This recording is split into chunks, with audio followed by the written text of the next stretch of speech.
Hello and welcome back to Alyena's Kitchen, where today we're going to be making a hazelnut latte. These have been seen all over Starbucks and all the different coffee shops as the best holiday drink, and I'm totally obsessed with it. So today I'm creating my own hazelnut latte. So let's get started. The first thing I'm going to do is I'm going to start boiling my water from my kettle, because what we have is you can either use a strong dark coffee or espresso. So today I'm using an espresso powder, and I have about 1.5 teaspoons of it, and I'm just going to add this into my mug. So now that I've added my espresso powder into my mug and my kettle's nice and hot, I'm going to pour it in, and what we're looking for is about 2 ounces of this espresso mixture. So I'm just eyeballing it. You can measure it if you want. I'm going to stop about there, and I'm going to mix this together. Voila! Here we have our espresso. If you are tired, you can take a shot of that right now. Okay, so moving on is I'm going to move my pan onto my burner, and I'm going to turn it on to about medium temperature. And I'm going to add in my milk. So today I have 1 cup of whole milk. You can use almond milk if you like, or any milk substitute of your choice. And I'm just going to wait for this to heat up, whisking it a bit before I add in the rest of my ingredients. My milk is steaming and nice and hot. I'm going to add in my vanilla extract. So I just have 1/2 teaspoon of vanilla, as well as I'm going to add in just a pinch of salt.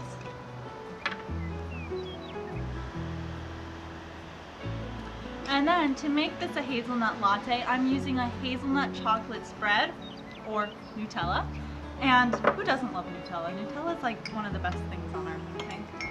So I have just 1 tablespoon of Nutella, which I'm just going to add into my milk. Get all of that creamy goodness in there. And then I'm just going to mix this together until my hazelnut spread is fully combined. Now that my milk is nice and hot and my Nutella has spread throughout it and melted into it perfectly, I'm going to pour this over my espresso mixture. Ooh, this is hot.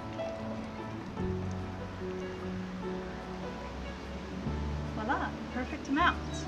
I'm also adding, instead of fresh whipped cream, I have frozen. So I made this about an hour ago and just let it sit in the freezer. And so this is really nice because it keeps its shape perfectly, and it also takes a bit longer to melt rather than the traditional just piping it on. And I also have some roasted hazelnuts today that I just crushed up, and I'm going to add on top.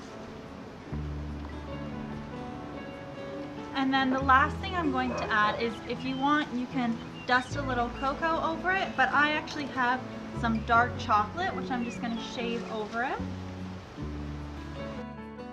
Here we have our beautiful finished hazelnut latte. Now all that's left to do is drink it.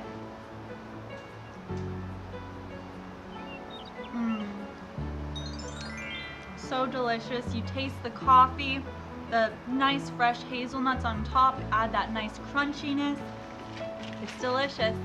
If you love this recipe as much as I do, please don't forget to let me know in the comments down below and share with your friends. Thank you so much for watching, and I'll see you next time.